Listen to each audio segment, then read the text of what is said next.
تو یہ طے ہے کہ اللہ تعالیٰ نے اپنی معرفت اور اپنا قرب دو قسم کے حقوق کے ساتھ وابستہ کیا. ایک کا نام ہے حقوق اللہ اور دوسرے کا نام ہے حقوق العباد. اللہ نے اپنی معرفت اور اپنے قرب کو ان دو چیزوں سے وابستہ فرمایا ہے. جب تک دونوں ادا نہیں ہوں گے ہم اللہ تعالیٰ کی بندگی کا جو فریضہ ہے اس کو پورا نہیں کر سکتے. اللہ کے محبوب صلی اللہ علیہ وسلم نے اس حوالے سے بہت ساری حدیثیں ارشاد فرمائی ہیں اور اس کے بارے میں سخت وعیدیں بھی ارشاد فرمائی ہیں. ایک حدیث میں رسول مقبول صلی اللہ علیہ وسلم فرمایا ان اللہ حرم علیکم عقوق الامہات کہ بے شک اللہ تعالیٰ نے تم پر ماؤں کی نافرمانی کو حرام کر دیا ہے. وَوَعْدَ الْبَنَاتِ اور بچیوں کو زندہ درگور کر دینے کے عمل کو حرام کر دیا. یہ کام پہلے ہوتا تھا اسلام سے پہلے. بچیاں پیدا ہوتی تھیں ان کو زمین میں دفن کر دیتے تھے. آپ نے فرمایا کہ اللہ نے حرام کر دیا ہے. وَمَنَعَ وَهَاتِ فرمایا اور اللہ نے منع کو اور ہاتھی عربی کا لفظ ہے ان دونوں کو حرام کر دیا ہے. اور مراد کیا ہے؟ منع سے مراد ہے جو چیز آپ پر خرچ کرنا لازم ہے آپ اس کو خرچ نہ کریں, یہ بھی حرام ہے. اور ہاتھے سے مراد جو چیز آپ کے لیے جائز نہیں تھی وہ آپ حاصل کریں. ہاتھے عربی میں کہتے ہیں لاؤ اور لاؤ ہاتھے. تو فرمایا اس کو حرام کر دیا. جب تمہارے لیے جائز نہیں تو تم یہ کیوں کہہ رہے ہو کہ لاؤ؟ تو یہ فرمایا منع کر دیا, حرام کر دیا اللہ نے اس چیز کو بھی. تو انسان جو ہے جو چیز جس کا دینا فرض ہے اس کو دے اور جس سے بچنا فرض ہے اس سے بچے, یہ لازم ہے انسان کے اوپر.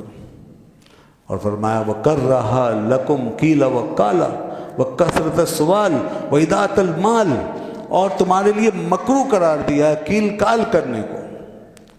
یہ خواہ باتیں بنانا, فضول گوئی کرنا, یاوہ گوئی کرنا, اس کو مکروہ قرار دیا. فرمایا یہ اللہ کو پسند نہیں ہے فضول باتیں کرنا. اور سوال بہت زیادہ کرنا یعنی فضول سوال, یا کسی کو آزمانے کے لیے سوال کرنا, کسی کی توہین کے لیے, کسی کو بے بس کرنے کے لیے, منفی مقاصد کے لیے. لیکن معلومات کے لیے سوال کریں تو اچھی بات ہے. تو فرمایا اس کو پسند نہیں کیا گیا. اور تیسری چیز مال ضائع کرنا, خواہ مال لٹانا, ضرورت سے زیادہ خرچ کرنا. دیکھیں نا کیا آداب ہے. تو اس میں شروع میں آیا کہ ماؤں کی نافرمانی کو اللہ نے حرام کر دیا ہے. ماؤں کا ذکر خاص طور پہ کیا, حالانکہ والد بھی اس میں شامل ہیں, باپ بھی شامل ہے. ماؤں کا ذکر اس لیے کیا گیا خاص طور پہ چونکہ آگے دیکھیے بچیوں کو درگور کرنے کا بتایا کہ وہ بھی حرام کیا. تو اصل میں یہ اس زمانے کے ماحول کے مطابق کہ ماؤں کو تو بالکل ہی ڈیگریڈ کر دیا گیا تھا. بچیوں کو دفن کرتے تھے, بیویوں کا حق ادا نہیں کرتے تھے, بہنوں کی کوئی حیثیت نہیں تھی اور ماؤں کو کوئی ویلیو نہیں دیتے تھے. اگر کوئی عورت ماں بن گئی ہے تو اولاد یا کسی کی نظر میں کوئی ماں کی حیثیت ہی نہیں تھی. تو خاص طور پہ آپ صلی اللہ علیہ وسلم نے ماؤں کے حوالے سے اس بات کا ذکر فرمایا. تو باپ بھی اس میں داخل, باپ کی نافرمانی بھی حرام ہے. اور عورتوں کے حوالے سے تو حضور نے خاص طور پہ ایک اور چیز ہائی لائٹ کی اپنے عمل سے. حضور اپنے عمل سے بھی ان چیزوں کا اظہار فرماتے تھے. کیسے؟ جو حسن سلوک اور رویہ تھا وہ تو سب دیکھتے تھے نا گھر میں ازواج کے ساتھ. لیکن چھوٹی بچی تھی ایک, حضرت سیدہ زینب رضی اللہ عنہ کی ایک چھوٹی بچی تھی, امامہ اس کا نام, امامہ بنت زینب. بخاری شریف میں حدیث آتی ہے کہ حضور کبھی کبھی اس کو اپنے کاندھے پہ بٹھا کر مسجد میں لاتے. کاندھے پہ وہ بیٹھی تھی بچی اور مسجد میں آپ لے کر آئے لوگوں کے سامنے. چھوٹی بچی, یہ وہی بچی ہے کہ جس کو لوگ زمین میں دفن کرنا ضروری سمجھتے تھے اور زمین کے اوپر اس کے وجود کو منحوس سمجھتے تھے. تو آپ نے قصداً اپنے کاندھے پہ بٹھا کے دکھا دیا, یہ دیکھو یہ بچی ہے, یہ بھی اللہ کی مخلوق ہے اور اس کا بھی حق ہے, انسان ہے, قابل احترام ہے. کاندھے پہ بٹھایا, نماز پڑھی. لوگ کہتے ہیں حضور نے اسی حالت میں نماز بھی پڑھی. بچی کاندھے پہ بیٹھی ہوئی تھی، اسی حالت میں نماز ادا فرمائی، اور سجدے میں جاتے تو اسے نیچے اتار دیتے، پھر اسے جب اوپر کھڑے ہوتے تو پھر کندھے پہ بٹھاتے، اس طرح نماز ادا فرمائی۔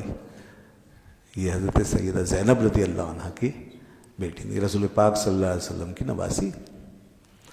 تو آپ دیکھیں کہ یہ حسن سلوک کر کے دکھایا اس معاشرے کو۔ اچھا، اس سے کوئی یہ نہ سمجھے کہ بچوں کو کندھوں پہ بٹھا کے نماز پڑھنا جائز ہے، ہاں یہ ایک الگ بات ہے، تعلیم کے لیے۔ ہمارے ساتھ پھر بہت سے اور مسائل بھی ہوتے ہیں، تو ہم ہر چیز کو کاپی نہیں کر سکتے،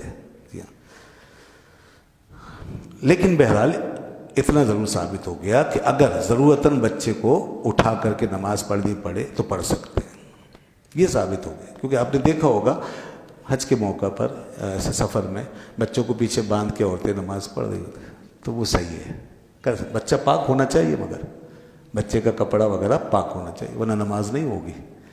ویسے عام حالت میں یہ نہیں کر سکتے کہ آدمی اپنے کندھے پہ بچے کو لیے چلا آ رہا ہے مسجد میں، بعض لوگ نہیں مانتے، چھوٹے بچوں کو مسجد میں لاتے ہیں اور نماز میں ساتھ کھڑا کرتے ہیں، بچے جانتے نہیں ہیں، شور شرابہ کرتے ہیں، نجاست کرتے ہیں، بڑے مسئلے ہوتے ہیں، تو یہ منع ہے، اس کی اجازت نہیں ہے ہمیں، مسجد کے آداب الگ ہے، تو یہ منع ہے، مسجد میں چھوٹے ناسمجھ بچے کو لانا منع ہے جی۔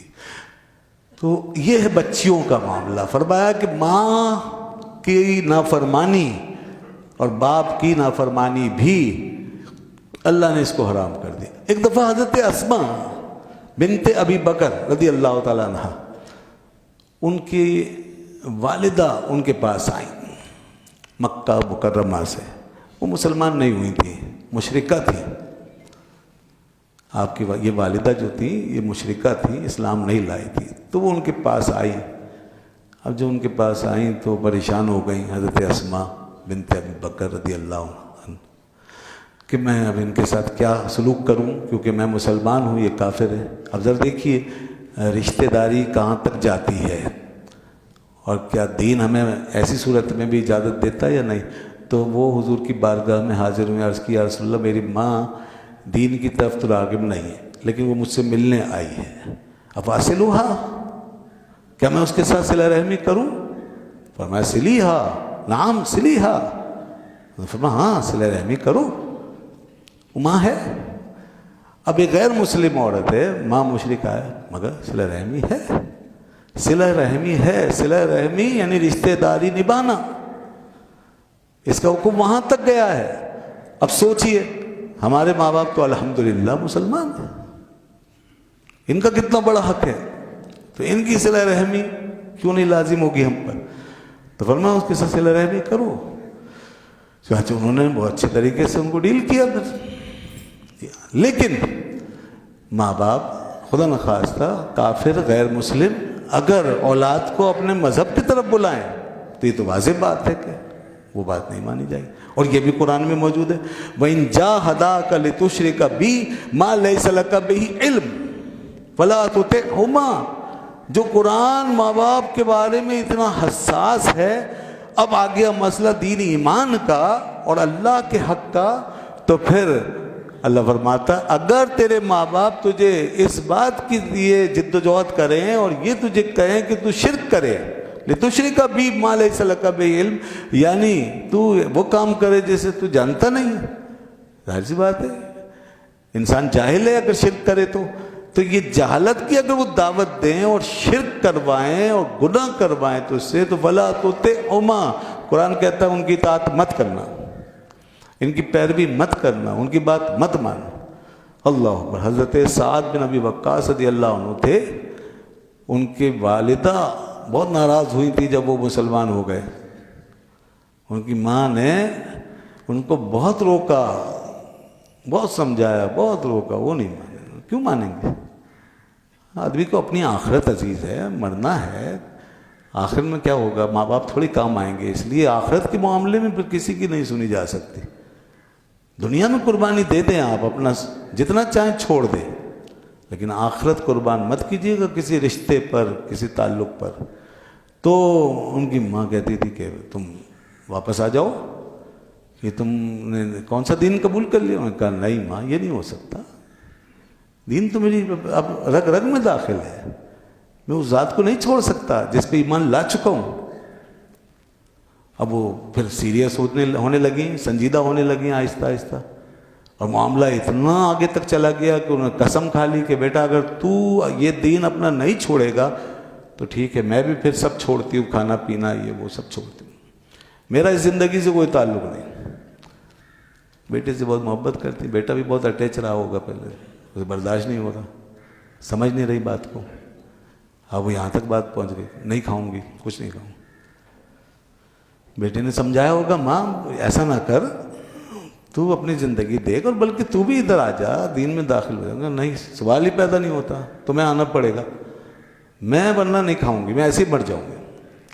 ماں کو بڑا وہ تھا، بھروسہ تھا اپنے بیٹے پر، بھروسہ ناز بہت تھا کہ اتنا تو نہیں جائے گا یہ آگے، مجھے جب اس حال میں دیکھے گا تو بس ہی جائے گا، واپس آ جائے گا۔ ایک دن گزر گیا، ماں نے واقعی کچھ نہیں کھایا، بیٹا بھی پھر سمجھا کے تھک گیا، تو کیا کرنا، وہ بھی آئے اور گئے۔ دوسرا دن ہوا، بیٹا آیا اور گیا، ماں یہ دیکھ رہی ہے کیا ہو رہا ہے، یہ بیٹا جو میرے بغیر سوتا نہیں تھا، میرے بغیر کھاتا نہیں تھا، میرے بغیر پیتا نہیں تھا، آج 2 دن ہوئے ماں نے کچھ نہیں کھایا اور آ رہا جا رہا، دیکھ بھی نہیں رہا۔